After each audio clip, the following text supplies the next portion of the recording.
सभी को नमस्कार, जोहार। स्वागत है आपका इस सेशन में। और आज हम लोग डिस्कस करने वाले हैं JSSC CGL 2024 जो 21 सितंबर को हुई है। इसमें जनरल साइंस से 20 क्वेश्चन पूछे गए थे। उन्हीं सवालों की आज हम लोग चर्चा करने वाले हैं। तो आइए शुरू करते हैं। और सबसे पहला सवाल हम लोगों से पूछा गया है, black lung disease occur in people working in, यानी कि ब्लैक लंग रोग किन लोगों में होता है। क्या ऐसे वर्कर जो इलेक्ट्रोप्लेटिंग इंडस्ट्री में काम करते हैं, या ऐसे वर्कर जो ऑर्गेनिक सॉल्वेंट इंडस्ट्री में काम करते हैं, या पेंट मैन्युफैक्चरिंग में इंडस्ट्री में काम करते हैं, या फिर कोल माइंस में काम करते हैं। तो याद रखिएगा, ब्लैक लंग डिजीज उन लोगों को होती है जो कोल माइन इंडस्ट्री में काम करते हैं। इसको हम लोग ऐसे वर्कर को CWP भी बोला जाता है, जिसका फुल फॉर्म होता है कोल कोल वर्कर न्यूमोनो कोनियोसिस, कोल वर्कर न्यूमोनियो कोनियोसिस। और अगर किसी भी वर्कर को अगर ब्लैक लंग्स डिजीज हुई है तो याद रखिएगा, इसका कोई क्योर भी नहीं होता, इसकी कोई इलाज भी नहीं है। दूसरा क्वेश्चन हमसे पूछा गया है कि निम्नलिखित में से कौन सा शरीर की सबसे बड़ी अंतःस्रावी ग्रंथि है, यानी कि आपसे लार्जेस्ट एंडोक्राइन ग्लैंड पूछा गया है। याद रखिएगा, लार्जेस्ट एंडोक्राइन ग्लैंड होता है थायराइड ग्लैंड, जो कि हमारे थ्रोट के पास होता है। ये बटरफ्लाई शेप का होता है। अगर स्मॉलेस्ट एंडोक्राइन की हम बात करते तो हमारा होता है पिनियल। लार्जेस्ट पूछा है तो थायराइड।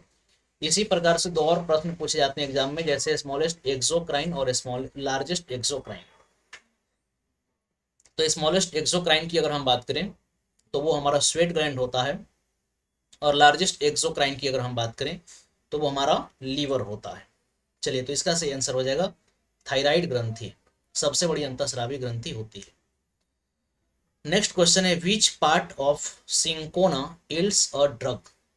देखिए, सिंकोना क्या है, तो सिंकोना एक प्रकार का ट्री है। सिंकोना एक प्रकार का पेड़ है, ठीक। और सिंकोना ट्री के बार्क, यानी कि छाल से जो है, सिंकोना ट्री के बार्क से जो है, यानी कि इसके छाल से है, क्यूनिन नाम की एक दवाई बनाई जाती है। कौन सी दवाई बनाई जाती है, तो क्यूनिन नाम की दवाई बनाई जाती है, जो कि मलेरिया के उपचार में सहायक होता है। ये किसके उपचार में सहायक होता है, तो याद रखिएगा, ये मलेरिया के उपचार में सहायक होता है। तो क्वेश्चन है कि विच part of the cinchona ills drug, यानी कि सिंकोना के किस भाग से दवा प्राप्त होती है। तो याद रखिएगा, सिंकोना के छाल से दवा प्राप्त होती है। कौन सी दवा प्राप्त होती है, क्यूनिन। और इसका उपयोग कहाँ पर है, तो मलेरिया के उपचार में। नेक्स्ट क्वेश्चन बहुत ही आसान सा क्वेश्चन है। क्वेश्चन है कि नेत्रदान में आंख के किस भाग का प्रत्यारोपण किया जाता है, यानी कि in eye donation which part of the eye is transplanted from the donor. तो देखिए, जब भी हम आई डोनेशन की बात करते हैं, याद रखिएगा कॉर्निया। आई डोनेशन में किसकी डोनेशन करी जाती है, कॉर्निया की डोनेशन होती है। नेक्स्ट क्वेश्चन है, अ हाइबरनेटिंग फ्रॉग रेस्पायर्स विथ, यानी कि एक हाइबरनेटिंग मेढक किसके द्वारा सांस लेते हैं। तो देखिए, वैसे तो अगर हम मेढक की बात करें तो ये लंग्स, स्किन और गिल्स तीनों ही माध्यम से ये सांस ले सकते हैं। अगर ये पानी के अंदर है तो गिल से सांस लेगा, ये अगर अर्थ पर सर्वाइव कर रहा है तो स्किन से सांस लेगा। लेकिन जब ये हाइबरनेट करता है, सॉरी, जब ये अर्थ पर होगा तो अपने लंग्स से सांस लेगा। लेकिन जब ये हाइबरनेट करेगा तो इस कंडीशन में ये सांस कैसे लेता है, स्किन से सांस लेता है। तो इस बार क्वेश्चन बहुत आपका जो है टफ नहीं पूछा गया है। क्वेश्चन कुछ इजी हैं और कुछ क्वेश्चंस मॉडरेट हैं। नेक्स्ट क्वेश्चन बहुत ही आसान सा प्रश्न है, the melodious sound of many birds comes from a mysterious organ buried deep within their, within their होना चाहिए था, यहाँ पर टी छूट गया है, within their chest such a voice box of bird is known as. Question क्या पूछ रहा है कि कई पक्षियों की मधुर ध्वनि उनकी छाती के भीतर गहरे दबे एक रहस्यमयी अंग से आती है। पक्षियों के ऐसे स्वर बक्से को कहा जाता है, तो इसको जो है सिरिंग्स कहते हैं। क्या कहते हैं, सिरिंग्स। जबकि अगर ह्यूमन के साउंड बॉक्स की अगर हम बात करते, यानी कि ह्यूमन के अगर हम साउंड बॉक्स की बात करते हैं मानवों का, तब हमारा आंसर क्या हो जाता, तब हमारा आंसर हो जाता है लैरिंग्स। लेकिन फर्क क्या है कि हमारे लैरिंग्स में याद रखिएगा वोकल कॉर्ड होता है जिसको हम स्वर रज्जु बोलते हैं। क्या इसको बोलते हैं, स्वर रज्जु। जबकि पक्षियों के जो वॉइस बॉक्स होते हैं सिरिंग्स, इसमें वोकल कॉर्ड नहीं होता है। डायरेक्ट इससे जब एयर पास करती है तो वाइब्रेशन होता है और वाइब्रेशन के कारण साउंड प्रोड्यूस होती है। तो इसका करेक्ट आंसर हमारा हो जाएगा सिरिंग्स। नेक्स्ट क्वेश्चन है a small pouch containing silica gel is often found in bottles of medicines in tablet or powders form because silica gel और powder form because silica gel. देखिए क्वेश्चन क्या कर रहा है कि सिलिका जेल युक्त एक छोटा पाउच अक्सर गोली या पाउडर के रूप में दवा की बोतलों में पाया जाता है क्योंकि सिलिका जेल, देखिए सिलिका जेल की एक टेंडेंसी होती है कि सिलिका जेल क्या करता है, सिलिका जेल के अगर हम टेंडेंसी की बात करें तो ये जो है इसकी टेंडेंसी होती है टू एब्जॉर्ब मॉइस्चर। इसका टेंडेंसी क्या होता है, तो टू एब्जॉर्ब मॉइस्चर, ये नमी को अवशोषित कर सकता है, इसीलिए इसका हम लोग प्रयोग करते हैं। तो इसका सही आंसर क्या हो जाएगा, option number C. Next question है the release of which of the following into ponds and wells helps in controlling mosquito. क्वेश्चन कह रहा है कि तालाबों में और कुओं में निम्नलिखित में से किसकी रिहाई मच्छरों को नियंत्रित करने में मदद करती है। तो यहाँ पर याद रखिएगा इसका सही आंसर है गैम्बोसिया फिश। गैम्बोसिया फिश का दूसरा नाम होता है मॉस्किटो फिश। गैम्बोसिया फिश को ही मॉस्किटो फिश भी कही जाती है। और ये क्या करता है कि जो मॉस्किटो के लार्वा होते हैं इनको ये खा जाता है, और जब मॉस्किटो के लार्वा को ये खाएगा तो मलेरिया जैसी गंभीर बीमारियों को फैलने से रोकता है। तो गैम्बोसिया फिश के मदद से जो है मच्छरों को फैलने से रोकी जा सकती है, इसीलिए इसको जो है तालाब या फिर कुएं में इसका छिड़काव या फिर इसको जो है डाला जाता है। नेक्स्ट द डोडो, डोडो इसका साइंटिफिक नेम क्या है, रेफस कोकुलाटस, राफस कोकुलाटस इज अ फ्लाइटलेस बर्ड। कैसा बर्ड है, फ्लाइटलेस बर्ड जो उड़ नहीं सकती। एज पर आईयूसीएन, आईयूसीएन का फुल फॉर्म क्या हो गया, तो international union for conservation of nature, international union for conservation of nature it is categorised under which category, यानी कि जो डोडो नाम की पक्षी है जिसका नाम है राफस कोकुलाटस, आईयूसीएन ने इसको कहां पर रखा है, याद रखिएगा ये पक्षी उड़ने वाली नहीं होती है और ये पक्षी विलुप्त हो चुकी है। ये पक्षी क्या हो चुकी है, विलुप्त हो चुकी है। तो जब हम रेड डेटा बुक में देखते हैं, जब आप रेड डेटा बुक में देखेंगे तो ये आपको कहां पर मिलेगा, रेड डेटा बुक में तो ये जो है रेड डेटा बुक में मिलेगा एक्सटिंक्ट प्राणी के अंदर, तो ये एक्सटिंक्ट हो चुका है। इंडेंजर्ड किसको बोलते हैं, तो ऐसे ऑर्गेनिजम्स जो भविष्य में विलुप्त होने वाले हैं, यानी कि भविष्य में जो विलुप्त हो सकते हैं उसको इंडेंजर्ड बोलेंगे। क्रिटिकली इंडेंजर्ड किसको कहा गया है, तो ऐसे ऑर्गेनिजम्स जिनकी एक संभावना होती है, मतलब कि जो बहुत ही जल्द विलुप्त हो सकते हैं, तो उनको हम लोग क्रिटिकली इंडेंजर्ड स्पीसीज के अंतर्गत रखते हैं। चलिए तो यहां पर इसका सही आंसर हो जाएगा एक्सटिंक्ट हो चुका है। नेक्स्ट क्वेश्चन क्या है, colours of red pink blue and purple in vegetables and fruits comes mainly from which pigment. जैसे आप देखिएगा कि बहुत सारे फलों या फिर सब्जियों में, बहुत सारे फलों या सब्जियों के जो रंग होते हैं, जैसे एग्जाम्पल के तौर पर आप समझ लीजिए, जैसे बैगन का जो ब्लू रंग है वो किसके कारण है, ठीक है। जैसे पीले पुष्पों का जो रंग होता है वो किसके कारण होता है। तो कलर्स पिगमेंट के लिए कौन रिस्पॉन्सिबल है, वही सवाल है कि सब्जियों और फलों में लाल, गुलाबी, नीले और बैगनी रंग मुख्य रूप से किस वर्णक से आते हैं।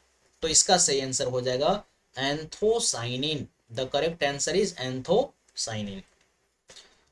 नेक्स्ट क्वेश्चन है, brass gets discoloured in air because of the presence of which of the following gases in air. देखिए पीतल हवा की उपस्थिति में किस गैस के कारण विरंजित हो जाता है, यानी कि पीतल की जो कलर ये डिसअपियर हो जाती है किस गैस के कारण, तो याद रखिएगा हाइड्रोजन सल्फाइड। किसके कारण? हाइड्रोजन सल्फाइड के कारण। और ये हाइड्रोजन सल्फाइड कहाँ से मुख्यतः निकलता है? तो वेजिटेशन या फिर डेड और डिकेइंग मैटर से। देखिए इसमें बहुत से प्रश्न आपके ऐसे हैं, बहुत से प्रश्न आपके ऐसे हैं जो कि जो मैराथन क्लास या फिर आप उसको कह लीजिए कि जो डेली 6 बजे से मैं क्लास लिया करता था, उसमें ये सारे क्वेश्चंस आपको डिस्कस कराए हुए हैं। ठीक, न्यूमेरिकल्स इसमें नहीं पूछे गए हैं, क्वेश्चंस के लेवल मॉडरेट हैं, क्वेश्चन के लेवल मॉडरेट्स हैं। और अगर आप मेरा नोट्स पढ़े होंगे, क्लास नोट्स, तो क्लास नोट से जो है 16 से 17 क्वेश्चन, 20 में से 16 से 17 क्वेश्चन एकदम डायरेक्टली क्लास नोट्स से ही आया है। और इसके अलावा आपको हम अक्सर से बोलते थे कि एनसीईआरटी का एग्जाम्पलर पढ़िए, प्रीवियस ईयर का क्वेश्चन लगाइए, तो इसमें सारे सवाल प्रीवियस ईयर के हैं। ठीक है, और बहुत से क्वेश्चन जो ये घटना चक्र से उठाया गया है, घटना चक्र जो पीसीएस एग्जामिनेशन के लिए जो आती है, उससे क्वेश्चंस बहुत सारे उठाए गए हैं। अब यहाँ पर नेक्स्ट क्वेश्चन हमारा है, क्वेश्चन क्या कहता है कि श्रेया ने 6 आवश्यक पोषक तत्वों को 2 श्रेणियों में वर्गीकृत किया। देखिए 6 पोषक तत्व क्या क्या हैं। Shreya tabulated the 6 essential nutrients in 2 categories, एक कार्बोहाइड्रेट, दूसरा प्रोटीन, तीसरा वाटर, फैट, विटामिन और मिनरल्स। श्रेया इसको बांटती है मैक्रोन्यूट्रिएंट्स, मैक्रोन्यूट्रिएंट्स, और किस में बांटती है? माइक्रोन्यूट्रिएंट्स। और अगर आप न्यूट्रिशन हमसे पढ़े होंगे तो न्यूट्रिशन में जब हम क्लासिफिकेशन ऑफ न्यूट्रिएंट्स को बताए थे, तो वहीं पर मैक्रो और माइक्रो में इसको क्लासिफाई करके बताए थे। देखिए मैक्रो को हम लोग क्या बोलते हैं? तो मैक्रो को आप बोल सकते हैं गुरु पोषक तत्व, मैक्रो को हम क्या बोलते हैं? गुरु पोषक तत्व। और माइक्रो को हम लोग क्या बोलते हैं? तो माइक्रो को हम लोग बोलते हैं लघु पोषक तत्व। तो इसमें जो है कार्बोहाइड्रेट हमारा मैक्रो है, सही है। यहां पर प्रोटीन भी जो है, प्रोटीन भी जो है आपका मैक्रोन्यूट्रिएंट्स, और वाटर भी आपका मैक्रोन्यूट्रिएंट्स है। मैक्रोन्यूट्रिएंट्स किसको बोलते हैं? तो ऐसे न्यूट्रिएंट्स जिसकी आवश्यकता हमारे शरीर को अधिक मात्रा में होती है। तो इन सारी चीजों की आवश्यकता अधिक मात्रा में होती है, तो ये सब मैक्रोन्यूट्रिएंट्स में आएंगे। देखिए फैट भी हमारा मैक्रोन्यूट्रिएंट्स है, जबकि इसको रखा गया माइक्रोन्यूट्रिएंट्स में, तो ये गलत है। जबकि विटामिन और मिनरल्स ये सब मेटाबॉलिज्म को रेगुलेट करते हैं, तो ये माइक्रो में सही। तो यहाँ पर हमारा जो फैट है यानी कि वसा, ये मैक्रोन्यूट्रिएंट्स है, जबकि यहाँ पर कहाँ रख दिया गया है? माइक्रोन्यूट्रिएंट्स में, तो ये गलत है। ठीक, हालांकि क्वेश्चन में जो है थोड़ा सा एक पार्ट छूट गया, क्वेश्चन में आगे था विच इज रॉन्गली प्लेस्ड, थोड़ा सा टाइपिंग में मिस्टेक हो गया है, which is wrongly placed. Question ऐसा था, इस टेबल के बाद पूछा गया था कि कौन सा इसमें से गलत रख दिया गया है। तो वसा को लघु पोषक तत्व के अंदर में रखा गया है, तो वसा लघु पोषक तत्व के अंदर नहीं आएगा, ये गुरु पोषक तत्व के अंदर आएगा। तो यहाँ पर हमारा करेक्ट आंसर हो जाएगा fat. Fat is a macronutrients not micronutrients. Next question है कि विच part of the plant keeps the saffron. देखिए बहुत ही बेसिक क्वेश्चन पूछा गया है कि पौधे का कौन सा भाग हमें केसर देता है। तो ये तो हम लोग पढ़े थे कि जो ड्राइड स्टिग्मा होती है, जो ड्राइड स्टिग्मा होती है, इससे हम लोगों को केसर की प्राप्ति होती है। तो इसका सही आंसर क्या हो जाएगा? वर्तिकाग्र यानी कि ड्राई स्टिग्मा। ये क्वेश्चन भी देखिए बहुत बार हम लोग किए हैं, बहुत बार। क्वेश्चन क्या है कि निम्नलिखित में से किस तत्व के लवण आतिशबाजी को रंग प्रदान करते हैं, यानी कि salts of which of the following elements provide colour to fireworks. यानी कि जब हम लोग पटाखा वगैरह छोड़ते हैं तो इसमें से जो रंग निकलता है क्रैकर्स को छोड़ने के बाद, जो कलर्स होते हैं वो किसके कारण होते हैं? तो ये स्ट्रोंसियम और बैरियम के कारण होते हैं। तो इसका करेक्ट आंसर हो जाएगा option number C. Option C इसकी सही आंसर हो जाएगी। Next, Curie point is the temperature at which. देखिए ये भी आसान क्वेश्चन है। क्यूरी बिंदु वह तापमान है जिस पर, तो सबसे पहले तो ये समझिए कि कोई भी क्यूरी तापमान किसको बोलते हैं? तो क्यूरी टेम्परेचर हम उस टेम्परेचर को बोलते हैं जिस पर कोई पदार्थ अपनी चुंबकीय गुण को खो दे। जैसे मान करके चलिए कि हम एक मेटल को अगर लेते हैं तो इसके अंदर बहुत सारे पार्टिकल्स अपने आप को स्पेसिफिक मैनर में अरेंज करके रखते हैं इस प्रकार से। और यहाँ पर जो छोटे छोटे पार्टिकल्स आप देख रहे हैं, इन छोटे छोटे पार्टिकल्स को हम लोग क्या कहते हैं? तो ये सब जो छोटा छोटा पार्टिकल्स है, इसको हम लोग बोलते हैं डोमेन। इन छोटे छोटे पार्टिकल्स को हम लोग क्या कहते हैं? तो इन छोटे छोटे पार्टिकल्स को हम लोग बोलते हैं डोमेन। और याद रखिएगा किसी भी लौह पदार्थ के अंदर या चुंबक के अंदर जो चुंबकीय गुण होता है, इस डोमेन के कारण ही होता है। लेकिन जैसे ही हम इसको हाई टेम्परेचर पर हीट करते हैं तो डोमेन स्कैटर कर जाते हैं और किसी भी मैग्नेट की या फिर मेटल की जो मैग्नेटिक प्रॉपर्टी होती है वो डिसअपियर हो जाती है। तो सवाल था कि क्यूरी बिंदु वह तापमान है जिस पर, तो इसका सही आंसर हो जाएगा एक धातु चुंबकीय गुण को खो देता है, यानी कि metal loses its magnetic property. Next question है the base used as antacids. देखिए एंटा एसिड के रूप में किस क्षार का उपयोग किया जाता है, तो एंटा एसिड किसको बोलते हैं, तो ऐसी पदार्थ जो हमें एसिडिटी से राहत दिला सके। तो इसका करेक्ट आंसर है मैग्नीशियम हाइड्रोक्साइड। इसी को हम लोग मिल्क ऑफ मैग्नीशिया के नाम से भी जानते हैं। इसका फॉर्मूला क्या होता है, तो MgOH होल ट्वाइस। जैसे मान करके चलिए कि हमारे पेट में एसिडिटी हुआ, एसिडिटी का मतलब HCl है, तब हम लोग इनो लेते हैं और इनो जो हम लोग लिए तो इनो में क्या है, मैग्नीशियम हाइड्रोक्साइड। और जब ये रिएक्ट करेगा तो यहाँ से सॉल्ट बनेगा। सॉल्ट किसका बनेगा, मैग्नीशियम क्लोराइड का, और साथ में यहाँ से क्या बनता है, वाटर। तो एसिड और बेस का रिएक्शन जिससे सॉल्ट या वाटर बनता है, इसी को हम लोग न्यूट्रलाइजेशन रिएक्शन भी बोलते हैं। इसी को हम लोग क्या कहते हैं, तो इसी को हम लोग न्यूट्रलाइजेशन रिएक्शन भी बोलते हैं। तो इसका करेक्ट आंसर हो जाएगा मैग्नीशियम हाइड्रोक्साइड। बहुत ही आसान क्वेश्चन, पेट्रोल की गुणवत्ता किसमें व्यक्त की जाती है, यानी कि the quality of petrol is expressed in. ये सब भी जो है मेरा पढ़ाया हुआ है, कॉपी में देखिएगा केमिस्ट्री में जो कार्बन एंड कंपाउंड आपको पढ़ाए थे, तो वहां पर सम इंपॉर्टेंट हाइड्रोकार्बन बताए होंगे, उसमें पेट्रोल, डीजल, CNG, इसके अलावा coal gas, biogas, producer gas, ये सब आपको बताए थे। तो वहां पर देखिएगा ये चीज लिखवाए थे, तो याद रखिएगा पेट्रोल का क्वालिटी ऑक्टेन संख्या में मापा जाता है। क्योंकि पेट्रोल के जब हम फॉर्मूला की बात करते हैं कि पेट्रोल क्या है, तो C8H18, जिसको आप ऑक्टेन भी बोलते हैं, तो इसके क्वालिटी को ऑक्टेन नंबर में मापते हैं। जबकि C10 संख्या क्या है, तो अगर डीजल का क्वालिटी आपसे पूछता, किसका क्वालिटी पूछता, अगर डीजल का क्वालिटी हमसे पूछा जाता तब हमारा आंसर होता C10 नंबर। डीजल के क्वालिटी को C10 नंबर में मेजर करते हैं, जबकि पेट्रोल के क्वालिटी को ऑक्टेन नंबर में मेजर किया जाता है। नेक्स्ट क्वेश्चन है कि फलों के रस के संरक्षण के लिए निम्नलिखित में से किसका उपयोग किया जाता है, यानी कि for the preservation of fruit juice which of the following is used. ये भी आसान सा प्रश्न है, तो इसका आंसर हो जाएगा सोडियम बेंजोएट। इसका हम लोग प्रयोग करते हैं फलों के रस को, यानी कि जूस को प्रिजर्व करने के लिए। नेक्स्ट क्वेश्चन है कि निम्नलिखित में से किस यौगिक का उपयोग अग्निरोधक कपड़े बनाने के लिए किया जाता है, यानी कि फायर प्रूफ क्लॉथिंग बनाने के लिए हम यहाँ पर कौन से मटेरियल का प्रयोग करते हैं, तो यहाँ पर याद रखेंगे एल्यूमिनियम सल्फेट। इसका करेक्ट आंसर क्या होगा, एल्यूमिनियम सल्फेट।